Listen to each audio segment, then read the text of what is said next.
কষ্ট করে না খেয়ে তিল তিল করে জমিয়েছিল টাকা। কেউ ভেবেছিল মেয়ের বিয়ে দেবে, তো কেউ আবার আশা করে বসেছিল বেশি টাকা পেয়ে কিছু করবে। কিন্তু তাদের মাথার ঘাম পায়ে ফেলে রোজগার করা সেই টাকা, যাকে বিশ্বাস করে রাখছিল শুধুমাত্র বেশি সুদ পাবে বলে, সেই টাকা যে লুট করে ধা হয়ে যাবে সে, তা হয়তো কেউ গোনাক্ষরেও টের পাননি। টাকা তছরূপের দায়ে দীর্ঘদিনের ফেরার এক অভিযুক্তকে গ্রেপ্তার করল পুলিশ। আদালতে পাঠানোর সময় পুলিশের গাড়ির সামনে বিক্ষোভ দেখালো স্থানীয় বাসিন্দারা। পুলিশের জিপেই চলে হামলা, থাপ্পড়, কিল, ঘুষি। স্থানীয় সূত্রে জানা গিয়েছে, কিছুদিন আগে উত্তর 24 পরগনার হাবড়া থানায় হাবড়া ইজি কলোনি এলাকার বাসিন্দা চন্দন মণ্ডল, গৌরব মণ্ডল ও বাবা গৌতম মণ্ডলের বিরুদ্ধে ফান্ডের ব্যবসায় প্রায় 30 কোটি টাকা প্রতারণার অভিযোগ উঠেছিল। তারপর থেকে ওই তিনজন ফেরার ছিল। শুক্রবার ভোরে আমডাঙ্গা থানা এলাকা থেকে এক অভিযুক্ত চন্দন মণ্ডলকে গ্রেপ্তার করে হাবড়া থানার পুলিশ। গ্রেপ্তারের খবর ছড়িয়ে পড়তেই হাবড়া থানায় ভিড় করতে শুরু করেন প্রতারিত হওয়া পুরুষ এবং মহিলারা।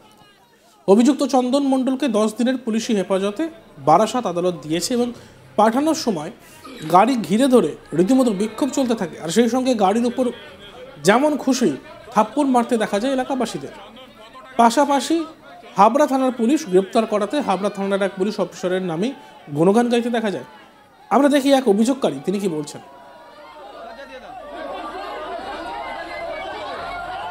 তিল করে টাকা জমানো হয়েছে, বুঝলেন। একবারে আমরা কিছু পয়সা পাবো, একদম পেলে আমার একটা সংসারে একটা কাজ করতে পারবো, এই জন্য আমরা এই টাকাটা জমিয়েছি।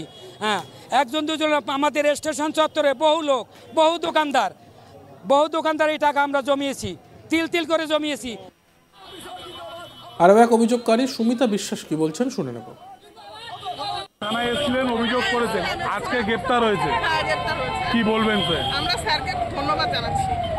স্যার যেভাবে ধরেছে, এটা আমরা ভেবেছিলাম ধরতেই পারবো। এবার কি টাকা ফেরত পাওয়ার আশা? আমরা সেই আশায় আছি। টাকা ফেরত পেলে কি আরো ভালো লাগবে? হ্যাঁ, টাকা ফেরত পেলে আমরা খুশি, সবাই খুশি। আমাদের বই ম্যাচুরিটি হয়ে গেছে অনেকে। এবার কি আশার আলো একটু দেখতে শুরু করেছে? হ্যাঁ, একটু আশার আলো দেখতে শুরু করেছি। আমরা বলতে চাই যে সবাই যেন ধরা পড়ে। আরও এক অভিযোগকারী অভিজিৎ ঘোষ, তার বক্তব্য শুনে নিই। বর্দার নাম হচ্ছে গৌরব আর বাবার নাম হচ্ছে গৌতম মণ্ডল। ঠিক আছে, একজন ধরা পড়েছে, যে ধরা পড়েছে চন্দন মণ্ডল। সবাই গরিব, আমরা তিল তিল করে পয়সা জমিয়েছিলাম, কত কষ্ট করে সবাই টাকা জমা করেছে, সবাই টাকা দেয়, সবার টাকা মেরে চলে গেছে। একজন গ্রেপ্তার হয়েছে, তার নাম হচ্ছে চন্দন মণ্ডল। আরো 2 জনকে দরকার। হাবড়া থানা জিন্দাবাদ, হাবড়া থানাকে বলছি আমরা, হাবড়া থানা জিন্দাবাদ। আরো 2 জনকে আমরা পাবো, হাবড়া থানা জিন্দাবাদ। আরও এক অভিযোগকারী গণেশ কর্মকার কি বলছেন শুনে নেব। তার জন্য হাবড়া থানা অনেক অনেক ধন্যবাদ। আমরা গ্রেপ্তার তো একা হয়েছে, আমরা চাই সবার টাকা যেন ঠিকভাবে পৌঁছে যায়।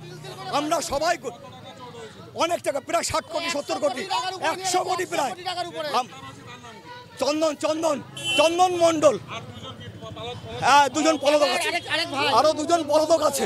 আমরা চাই তারা সবাই ধরা পড়ুক এবং সবাই টাকা পাক। এ বিষয়ে আমাদের প্রতিনিধি দীপক দেবনাথের একটি প্রতিবেদন আমরা দেখব। দেখো, প্রতারণার অভিযোগে অভিযুক্ত এক ব্যক্তিকে যখন আদালতে নিয়ে যাওয়া হচ্ছিল, ঠিক সেই সময় সেই পুলিশের প্রিজন ভ্যান, সেই প্রিজন ভ্যানকে কেন্দ্র করে কিন্তু একরকম বিক্ষোভ এবং সেই প্রিজন ভ্যানকে চোর থাপ্পড় ঘুষি মারতে দেখা গেল স্থানীয় বাসিন্দাদের। যেটা জানা গেছে যে হাবড়া থানার অন্তর্গত এজি কলোনি, সেই এজি কলোনির বাসিন্দা চন্দন মণ্ডল এবং তার ভাই গৌরব মণ্ডল এবং বাবা গৌতম মণ্ডল, মূলত এই 3 জনের বিরুদ্ধেই অভিযোগ। এবং এই 3 জন স্থানীয় যারা মানুষ আছে তাদের থেকে দীর্ঘ কয়েক বছর টাকা তুলেছিল এবং টাকা তুলে একটা ফান্ড তৈরি করেছিল এবং স্থানীয় বাসিন্দাদের যেটা আশ্বাস দেওয়া হয়েছিল যে তাদের টাকা একটা নির্দিষ্ট সময় পর ফেরত দেওয়া হবে এবং সেটা বেশি করে ফেরত দেওয়া হবে, অর্থাৎ সুদ সমেত অতিরিক্ত একটা টাকা দেওয়া হবে। এবং সেই কারণেই কিন্তু স্থানীয় বাসিন্দারা যারা, তারা কিন্তু টাকা জমাতে শুরু করেছিলেন, কিন্তু একটা নির্দিষ্ট সময় পেরিয়ে গেল, তারা টাকা পাচ্ছিলেন না। এবং যখন তারা বোঝেন যে তারা প্রতারিত হয়েছেন, ঠিক সেই সময় কিন্তু এই যে চন্দন মণ্ডল এবং তার ভাই গৌরব মণ্ডল এবং বাবা গৌতম মণ্ডল, তারা 3 জনেই কিন্তু আত্মগোপন করে পলাতক হয়ে যায়। কিছুদিন আগে তাদের একটা সন্ধান পাওয়া যায় এবং পুলিশ তারপরে অভিযান চালায়। গতকালকে চন্দন মণ্ডল যে প্রধান অভিযুক্ত, সেই চন্দন মণ্ডলকে কিন্তু গ্রেপ্তার করে হাবড়া থানার পুলিশ। এবার এই যে ঘটনা, মানে এই যে গ্রেপ্তারের খবর যখনই স্থানীয় বাসিন্দারা জানতে পারেন, যারা প্রতারিত মানুষ তারা যখন জানতে পারেন, তখন কিন্তু হাবড়া থানায় জড়ো হন, জমায়েত হন, এবং সেই হাবড়া থানা থেকে প্রিজন ভ্যানে করে সেই চন্দন মণ্ডলকে যখন বারাসাত থানায় বারাসাত আদালতে নিয়ে আসা ছিল, সেই সময় কিন্তু সেই প্রিজন ভ্যানকে কেন্দ্র করে কিন্তু একটা রণক্ষেত্র চেহারা নেয় এবং বিক্ষোভ দেখানো হয় এবং মুহুর্মুহু স্লোগান দাগানো হয়। এবং শুধু তাই নয়, যেই প্রিজন ভ্যানে করে সেই চন্দন মণ্ডলকে বারাসাত আদালতে নিয়ে আসা ছিল, সেই প্রিজন ভ্যানকে গাড়ি আটকানো হয় এবং সেই যে প্রিজন ভ্যান, সেই প্রিজন ভ্যানের গায়ে থাপ্পড় মারা হয়, ঘুষি মারা হয় এবং চন্দন মণ্ডলকে তাদের হাতে ছেড়ে দেওয়ার জন্য পুলিশের কাছে আর্জি জানানো হয়, তারাই উপযুক্ত শাস্তি দেবে, এরকম একটা দাবি ওঠে। এবং একটা সময় পরিস্থিতি যদিও খুব উত্তেজনাময় একটা পরিস্থিতি তৈরি হয়, যদিও পরবর্তীতে বিশাল পুলিশ বাহিনী এনে সেই উত্তেজিত যারা জনতা আছে তাদেরকে শান্ত করেন। এবং স্থানীয় বাসিন্দারা যেটা বলছেন যে তাদের কাছ থেকে তারা কষ্ট করে, মানে তিল করে তারা টাকা জমিয়েছেন এবং তাদের যে বলা হয়েছিল সেটি হচ্ছিল যে একটা সময় পরে তাদেরকে অতিরিক্ত টাকা ফেরত দেওয়া হবে, এবং সেই সময় যখন অতিক্রান্ত হয়েছে এবং তারপরেই তারা বুঝতে পারেন যে তাদের টাকা আর পাওয়া সম্ভব নয়। যদিও এখনো তারা কেউ আশা গুনছেন যে হাবড়া থানার যে ভারপ্রাপ্ত আধিকারিক তার ভূয়সী প্রশংসা করেছেন এবং মূলত তার উদ্যোগেই কিন্তু এই অভিযুক্ত চন্দন মণ্ডলকে গ্রেপ্তার করা হয়েছে। এবং তারা বলছেন যে এবার হয়তো টাকা ফেরত পাওয়ার একটা ক্ষীণ আশা তারা দেখছেন এবং সেই আশাতেই দিন গুনছেন সেই সব প্রতারিত মানুষরা। পরে বিশাল পুলিশ বাহিনী এসে পরিস্থিতি নিয়ন্ত্রণে আনেন। টাকা ফেরত পাওয়ার আশায় দিন কাটছে টাকা খোয়া যাওয়া পরিবারগুলি। আর এই বিষয়ে তারা ঠিক কি বক্তব্য রেখেছেন আমরা আরও একবার শুনব। তিল করে টাকা জমানো হয়েছে, বুঝলেন, একবারে আমরা কিছু পয়সা পাবো, একদম পেলে আমার একটা সংসারে একটা কাজ করতে পারবো, এই জন্য আমরা এই টাকাটা জমিয়েছি। হ্যাঁ, একজন দুজন আমাদের স্টেশন চত্বরে বহু লোক, বহু দোকানদার এই টাকা আমরা জমিয়েছি, তিল করে জমিয়েছি। বর্দার নাম হচ্ছে গৌরব আর বাবার নাম হচ্ছে গৌতম মণ্ডল। ঠিক আছে, একজন ধরা পড়েছে, যে ধরা পড়েছে চন্দন মণ্ডল। সবাই গরিব, আমরা তিল করে পয়সা জমিয়েছিলাম, কত কষ্ট করে সবাই টাকা জমা করেছে, সবাই টাকা দেয়, সবার টাকা মেরে চলে গেছে। একজন গ্রেপ্তার হয়েছে, তার নাম হচ্ছে চন্দন মণ্ডল। আরো দুইজনকে দরকার। হাবড়া থানা জিন্দাবাদ, হাবড়া থানাকে বলছি আমরা, হাবড়া থানা জিন্দাবাদ। তার জন্য হাবড়া থানা অনেক ধন্যবাদ। আমরা গ্রেপ্তার তো একা হয়েছে, আমরা চাই সবার টাকা যেন ঠিকভাবে পৌঁছে যায়। আমরা সবাই অনেক টাকা, প্রায় 60 কোটি 70 কোটি 100 কোটি প্রায়।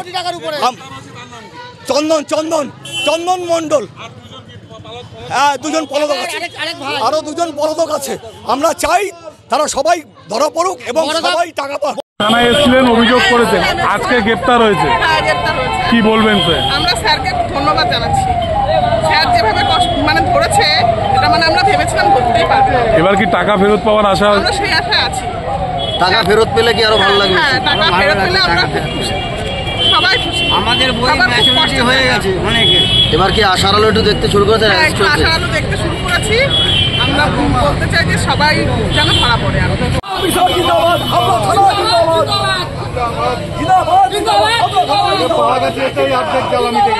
দেখতে থাকুন আজ তক বাংলা, সাবস্ক্রাইব করতে ভুলবেন না।